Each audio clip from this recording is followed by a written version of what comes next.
I just arrived here at Spokane, Washington. I'm going to be speaking at Revival Culture Church. But on the plane, I was reading Philippians chapter 2. Wild, Paul says this: do all things without grumbling or disputing. Grumbling.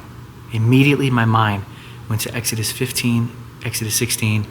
When they don't have water, they grumble. When they don't have food, they grumble. And this grumbling has a couple of things about it that really stick out to me.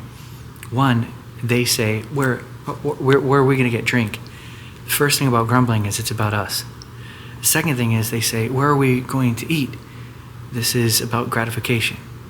Grumbling has everything to do with self-centeredness and satisfying ourselves. Number three, they go to Moses. Where are we going to get food? Where are we going to get drink? Which shows me, thirdly, that grumbling forgets God. And four, Moses says, this grumbling is not against me.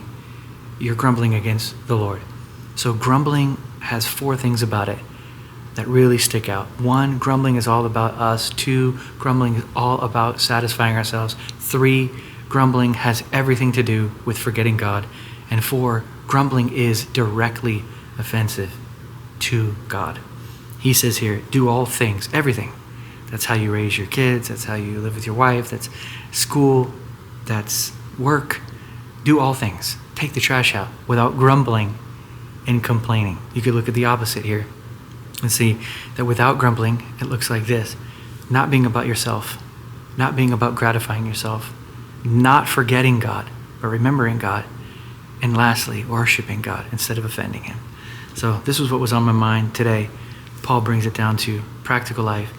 Do all things without grumbling. Do all things without grumbling. And this is tied together with work out your salvation with fear and trembling, for it is God who works in you, both to will and to do for his good pleasure. So I'll be speaking tomorrow morning at Revival Culture Church, and then also in the evening at 6. And I'm excited. These guys are precious. Just ate dinner with them, and our conversation was heavenly.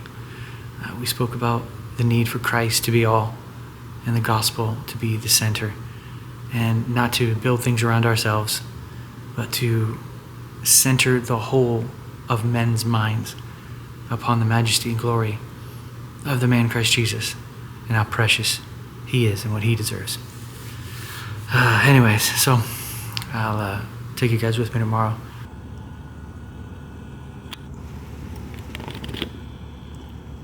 What's your favorite story about John G. Lake? Probably him talking about the lightning of God. Tell him what that means. The power of God. He called this city, Spokane, the city of the lightning of God, meaning the power of God. And I think the favorite thing he said is, I've been delivered from the curse of sin and death. And he had a true revelation of that. And so probably the favorite story is the plague, the disease dying in his hand. So yeah, that's a good one. Yeah. One of my favorite ones is when he said, how do you say it? He said, if I could give you any gift, I'd give you the gift of spiritual hunger. It's so good. Hey guys, so I'm here at the church, Revival Culture, here in Spokane, with Pastor Emmanuel. Listen to this. This is coming from someone who is actually pastoring and knows what he's talking about. So listen to this powerful little nugget. Yeah, we were talking about intimacy with the Lord, and I was talking about some people only encounter God for the sake of the next podcast, video, conference, or sermon. But there's true intimacy is found when you have nothing going on and you're still seeking the Lord, you're still hungering after the Lord, not because you have to get something for the people, but because you just want to be with him. And so I think it's so important that in this hour we don't trade ministry for intimacy. So That's excellent. I love it. So we have a corner building. This is our parking lot. We also park at Wake Up Call. We kind of park all over the place, so. This is my mother-in-law. Hello, how are you? God bless you. I'm so glad you're here. I'm so excited.